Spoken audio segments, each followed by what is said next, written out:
Hello everyone, आज 25 जुलाई 2025 है और आज के करंट अफेयर एमसीक्यू सेशन में मैं आप सभी का स्वागत करता हूं। मेरा नाम दिवस द्विवेदी है।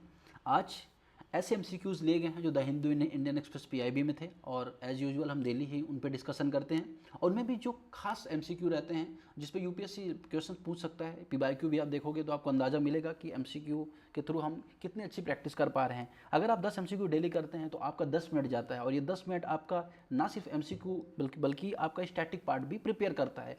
तो टाइम निकाल के इसे ज़रूर देखें, पूरा देखें। पहले एमसीक्यू यहाँ पे बात करेगा बाल गंगाधर तिलक के संबंध में। इसके अलावा अगर आपको आगे डिजिटल इंडेक्स नंबर के संबंध में है, डीजी पिन जिसे कहा जाता है। इसके अलावा आपको वन स्टॉप सेंटर क्या है, महिलाओं के संबंध में जो उनकी सेफ्टी है उसके संबंध में संबल जो है वो क्या है। इसके अलावा रूल ऑफ लॉ इंडेक्स आपको जानने को मिलेगा, 2018 में यूपीएससी ने पूछा था। तो ये वेरियस ऑर्गेनाइजेशन है, इनका क्या काम है, क्या करती हैं, इनका कब फॉर्मेशन हुआ था, यह भी यूपीएससी पूछता है।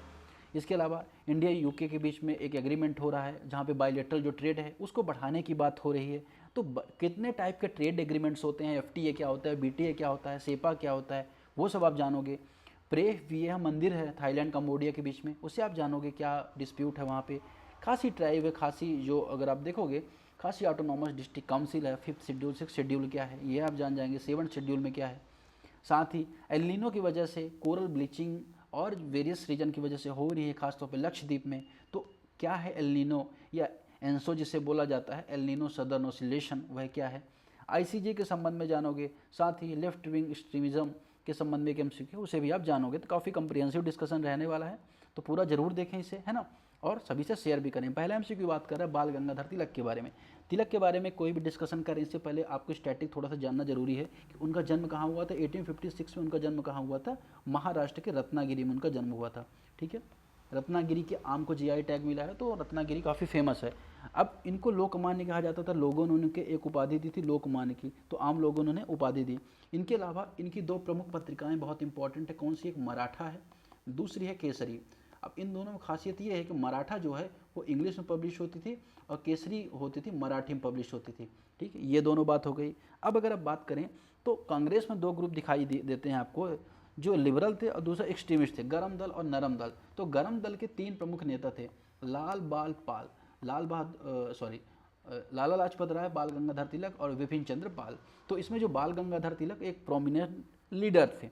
ठीक है, 1905 में जो स्वदेशी आंदोलन होता है बंगाल विभाजन के बाद, जिसकी शुरुआत होती है 16 अगस्त को, उसमें तिलक का रोल बहुत अहम रहता है। बाद में तिलक को जेल भी होती है, ठीक है ना। और बेंजामिन डिज़रायली ने उन्हें कहा था कि ये भारत की अशांति के जनक हैं, मतलब एक तरह की इंस्टेबिलिटी क्रिएट करते हैं। तो इस तरह का ये जो स्टेटमेंट है कई बार पीसीएस ने पूछा है। इसके अलावा जब मांडले जेल वो गए, जब मांडले जेल, उन्होंने जेल में बिताया 2-3 साल, और हालांकि 6 वर्ष की उनको सज़ा थी। तो इस दौरान उन्होंने एक बुक लिखी थी जिसे गीता रहस्य के नाम से जाना जाता है। ठीक है, और साथ ही उन्होंने आर्यों के संबंध में कहा था कि आर्कटिक रीजन से आए थे, तो आर्कटिक रीजन से आए थे, यह भी एक स्टेटमेंट तिलक के संबंध में पूछा जाता है। तो कई सारी चीज़ें हमने यहाँ पे जान ली। इसके अलावा उन्होंने गणेशोत्सव, शिवाजी उत्सव की भी शुरुआत की थी और 1920 के दौरान उनकी मृत्यु हो गई थी। ठीक है, जिसके बाद अगर आप देखेंगे कि एक अतिवादी ग्रुप, अगर आप देखें HRA, एक अगर आप देखेंगे कि बंदूक के दम पर अंग्रेजों को कंट्रोल करने का एक प्रयास यहाँ से निकलता है 1920 के बाद खासतौर पे। तो काफ़ी सारी चीज़ें हमने यहाँ पे देख ली। अब हम बातें हैं प्रीलिम्स के जो MCQ उस पे, प्रैक्टिस क्वेश्चन पे।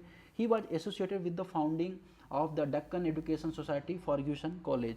अब Fergusson college Deccan education society के फाउंडर थे, यह बात एकदम यहाँ पे सही है। अगर आपने पढ़ा होगा तो आपको ये अंदाज़ा होगा कि लगभग 1884 में, आई थिंक 1884 ही है, 1884 में इस जो कॉलेज की स्थापना होती है और यहाँ पे ये अपना योगदान देते हैं। साथ ही उन्होंने दूसरा ऑप्शन यहाँ पे पढ़ेंगे, दूसरा ऑप्शन क्या करें, he oppose the concept of Swaraj. देखिए स्वराज का नारा ही उन्होंने दिया था। उन्होंने कहा था कि स्वराज हमारा जन्म सिद्ध अधिकार है, इसे मैं लेके रहूँगा। स्वराज का मतलब क्या कि सेल्फ रूल, हम खुद अपने ऊपर शासन करेंगे, ब्रिटिश हुकूमत हम पे शासन नहीं कर सकती। तो यहाँ पे दूसरा जो MCQ है यहाँ पे गलत होता है। तीसरा, he wrote the famous book Gita Rahasya. तो जाहिर सी बात है गीता रहस्य बुक उन्होंने लिखी थी, जिन्होंने भगवत गीता व कर्म योग की उन्होंने बात की थी। तो तीसरा स्टेटमेंट यहाँ पे सही होता है। तो करेक्ट आंसर 1 और 3 ओनली। ठीक है, ये सारी चीज़ें हमने यहाँ पर देख ली। बाल गंगाधर तिलक के संबंध में, उनका हाल में बर्थडे था जिससे यहाँ पे MCQ बना है, जन्मतिथि थी। दूसरा MCQ यहाँ पे बात करता है, what is the primary function of digital postal index number DG pin under the new digital address infrastructure. तो नया जो इंफ्रास्ट्रक्चर है डिजिटल का, उसके अंदर डिजिटल इंडेक्स नंबर क्या है। इसका सही ऑप्शन सीधे हम पकड़ते हैं बी ऑप्शन है इसका, to represent exact geographical coordinate of every address using 10 digit code. तो 10 डिजिट का कोड करके एग्जैक्ट एड्रेस पता करना है, जैसे यूएस या वेस्टर्न कंट्रीज में होता है, वही डिजिपिन यहाँ पे काम कर रहा है। तो डिजिपिन के संबंध में ये चीज़ आपको यहाँ पे याद रखनी है। हर पते को जियो टैगिंग से यहाँ पे जोड़ना यह यहाँ पे प्रयास है, ठीक है। आगे हम बात करेंगे, तीसरा एमसीक्यू यहाँ पे किस बारे में है, consider the following statements about the one stop centre OSC schemes. OSC schemes अगर हम बात करें महिलाओं के संबंध में, महिला हिंसा जो वुमेन जो क्राइम होता है, इस तरह की बहुत सारी समस्याएं आती है। तो एक तरह का अम्ब्रेला स्कीम है वन स्टॉप सेंटर, जिसमें अगर आप देखो क्या अम्ब्रेला स्कीम है, उसके नीचे महिलाओं के संबंध में सारे जो एफर्ट्स आते हैं वो आ जाते हैं, सारी योजनाएं आ जाती हैं। OSC are implemented under the Sambal vertical of mission Shakti. तो जो संबल वर्टिकल उसके अंतर्गत जो ओएससी है उसको इम्प्लीमेंट किया जाता है, ये एब्सोल्युटली इसका राइट है। दूसरा, it is centrally sponsored scheme shared equally between centre and state. नहीं, ये यहाँ पे इनकरेक्ट है। यहाँ पे अगर आप देखोगे तो सेंट्रल सेक्टर स्कीम है, ना कि स्पॉन्सर। अब सेंट्रल सेक्टर स्कीम वो होती है जहाँ पे पूरा पैसा कौन देती है, गवर्नमेंट ऑफ इंडिया या सेंट्रल गवर्नमेंट देती है। सेंटर स्पॉन्सर या अगर आप देखें प्रायोजित स्कीम कौन सी होती है, स्पॉन्सर्ड स्कीम कौन सी होती है, जिसमें सेंटर भी पैसा देता है और स्टेट गवर्नमेंट भी पैसा देता है। गाडगिल फार्मूला एक बना था जिसके थ्रू क्या होता है, डिसाइड होता है। और यहाँ पर जो स्पेशल कैटेगरी की स्टेट है 90:10 60-40 आम स्टेट्स के लिए होता है, और यूटीज वगैरह के लिए 100% के आसपास यहाँ पे सेंटर क्या करता है, फंड देता है। तो दूसरा स्टेटमेंट यहाँ पे इनकरेक्ट होगा। तीसरा, OSCM to provide support to only adult women, that is wrong. The purpose of OSC not only provide the adult women, that is also provide नाबालिग जो लड़कियां होती हैं, इवन जो महिलाएं होती हैं, सभी तरह की महिलाओं की सहायता देने के यहाँ पे उद्देश्य है। और इसमें हेल्थ रिलेटेड, अगर आप देखें एडवाइस रिलेटेड, पुलिस सहायता, हर तरह की सहायता मिलती है। Only one statement will be right for this. Next question बात कर रहा है जो PYQ है 2018 का, rule of law index release by which of the following, इनके द्वारा रूल ऑफ लॉ इंडेक्स को पब्लिश किया जाता है। तो यहाँ पर इसका सही आंसर क्या हो जाएगा, इसका सही आंसर होगा world justice project. World justice project के द्वारा इसको पब्लिश किया जाता है। बात करें इंटरनेशनल एमनेस्टी इंटरनेशनल की, जिसको इस्टेब्लिश किया गया था 1961 में, एक तरह का ये क्या है, एनजीओ है, नॉट गवर्नमेंट ऑर्गेनाइजेशन है, जो ह्यूमन राइट्स की बात करता है, उसका प्रचार प्रसार करता है। वहीं इंटरनेशनल कोर्ट ये UNSCR है, तो ये भी एक UN की बॉडी है। UN के बारे में आपको पता है कि 24 अक्टूबर 1945 के 24 अक्टूबर 1945 को इस्टेब्लिश किया गया था UN को। और उसके बाद UN के 6 विशेष ऑर्गन बनाए गए, फिर अलग अलग बॉडी बनाई गई। UN वुमेन के बारे में भी आप जानते होंगे, स्पेशल बॉडी है खासतौर पर वुमेन्स को लेके। तो ये सारी चीज़ें यहाँ पर हैं। आगे हम बात करेंगे नेक्स्ट क्वेश्चन में, what is the name of recently sign trade agreement between India and UK aimed at doubling bilateral trade by 2030। Bharat और UK के बीच में 2030 तक द्विपक्षीय व्यापार को दुगुना करने के लिए हस्ताक्षरित व्यापार समझौता कौन सा हुआ। तो इंडिया UK CETA, ये एग्रीमेंट किसके बीच हुआ है, भारत और UK के बीच में। अब there are various type of trade agreements basically, अगर आपने सुना होगा FTA के बारे में सुना होगा, तो कुछ जैसे ट्रेड एग्रीमेंट उनके बारे में आपको बता दे रहा हूँ। जैसे FTA होता है, अब FTA का मतलब क्या होता है कि इसमें जो सदस्य देश होते हैं एक दूसरे के बीच जो एक्सपोर्ट व इम्पोर्ट होता है उसमें लगभग नल कर देते हैं, टैरिफ नल एंड वाइड कर देते हैं, कोई टैरिफ नहीं लगेगा, कंप्लीटली एक्सपोर्ट होने। जैसे भारत का आसियान ग्रुप के साथ है, आसियान ग्रुप के साथ है फ्री ट्रेड एग्रीमेंट है, ठीक है। इसके अलावा एक और एग्रीमेंट होता है प्रेफरेंशियल ट्रेड एग्रीमेंट। इसमें क्या किया जाता है, टैरिफ को लिमिटेड रखा जाता है, ठीक है, और उनमें ज़्यादातर प्रयास होता है कि व्यापार को बढ़ाया जाए। भारत अफगानिस्तान के भी प्रेफरेंशियल ट्रेड एग्रीमेंट है, ठीक है। इसके अलावा होता है सेपा के बारे में आपने सुना होगा, कॉम्प्रिहेंसिव इकोनॉमिक पार्टनरशिप एग्रीमेंट। यहाँ पर FTA से भी अगर कहें एक तरह से बड़ा होता है। इसमें ना सिर्फ ट्रेड बल्कि सर्विसेज है, इन्वेस्टमेंट है, इंटेलेक्चुअल प्रॉपर्टी है, ये भी क्या होता है बहुत आसान हो जाता है आपस में लेन देन करना। भारत का जापान के साथ एक तरह का ये एग्रीमेंट दिखाई देता है, कॉम्प्रिहेंसिव इकोनॉमिक पार्टनरशिप एग्रीमेंट। इसके अलावा अगर हम बात करें CECA भी होता है, कॉम्प्रिहेंसिव इकोनॉमिक कोऑपरेशन एग्रीमेंट, ये भी सेपा की तरह ऑलमोस्ट होता है। कस्टम यूनियन के बारे में आपने सुना होगा कि जब क्या होता है, जैसे यूरोपियन यूनियन होता है जिसमें अगर आप देखें एक तरह की करेंसी ही हो जाती है। तो अगर आप देखें various type of trade agreement दिखाई देते हैं। इसके अलावा ट्रेड को लेकर एक बॉडी है बहुत इंपॉर्टेंट, WTO, जिसको 1995 में इस्टेब्लिश किया गया था, ठीक है। तो ये क्या करती है, पूरे विश्व में व्यापार बेहतर बना रहे, अपन सहयोग बना रहे, इसका यहाँ पे प्रयास करती है, जिसको पहले गेट कहा जाता था, general agreement on trade at tariff. इसी के अंतर्गत व्यापार को लेकर हो, इंटेलेक्चुअल प्रॉपर्टी राइट को, सर्विसेज को लेकर हो, हर तरह के एग्रीमेंट यहाँ पे आपको देखने को मिलेंगे। अगला क्वेश्चन यहाँ पे बात करेगा प्रेह, किसके बारे में, प्रेह विहेयर मंदिर जो थाईलैंड और कंबोडिया के बीच डिस्प्यूट में है। अब अगर हम बात करें तो यहाँ पे इसका सही आंसर क्या, मंदिर के आसपास के क्षेत्र की सीमा आधिकारिकता।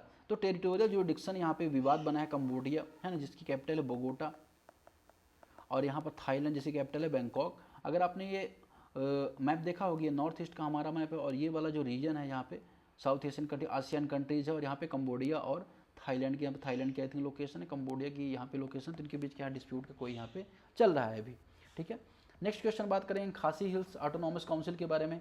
तो खासी हिल किस कॉन्स्टिट्यूशन प्रोविजन में क्या किया कार्य करती है, तो यहाँ पे आपको पता होना चाहिए कि 5th शेड्यूल और 6th शेड्यूल दो चीज़ें आपको दिखाई देती हैं।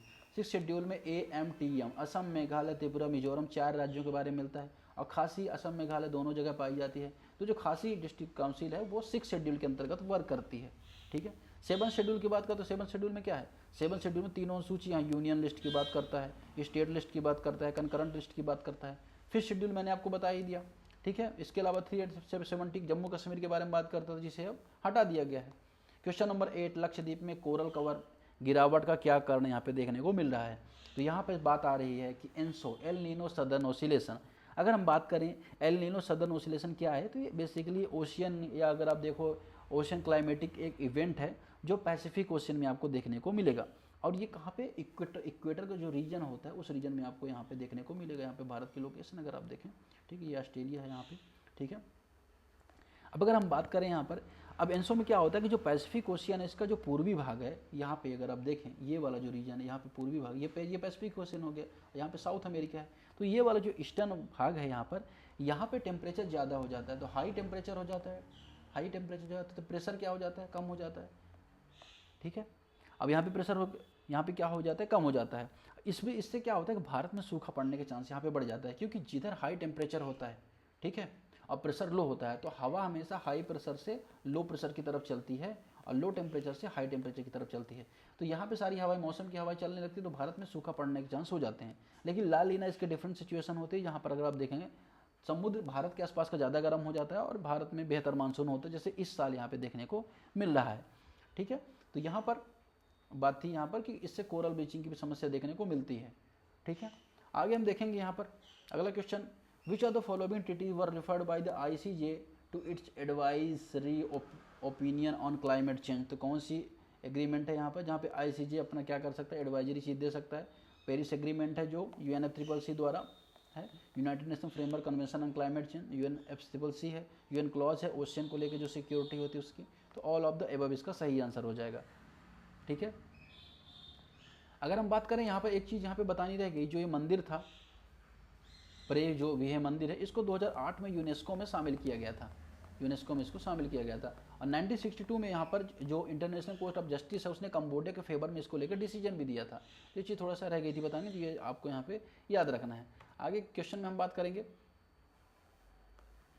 क्वेश्चन नंबर 10, महाराष्ट्र सरकार द्वारा प्रस्तुत नए कानून के संबंध में आपको बताना है, which of the following statement correct regarding new law introduce by the Maharashtra government left wing extremism.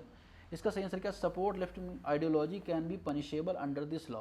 तो ये कानून जाहिर सी बात है कि लेफ्ट विंग जो को कंट्रोल करने के जो कानून बनेगा वो उसी को काउंटर करेगा। तो आसान क्वेश्चन है यहाँ पे, इसका सही आंसर क्या हो जाएगा, सी। तो आज के डिस्कशन फिलहाल इतना ही, नेक्स्ट डे मिलते हैं। कैसे लगा डिस्कशन आप कमेंट करें, शेयर करें, लाइक करना जरूर ना भूलें।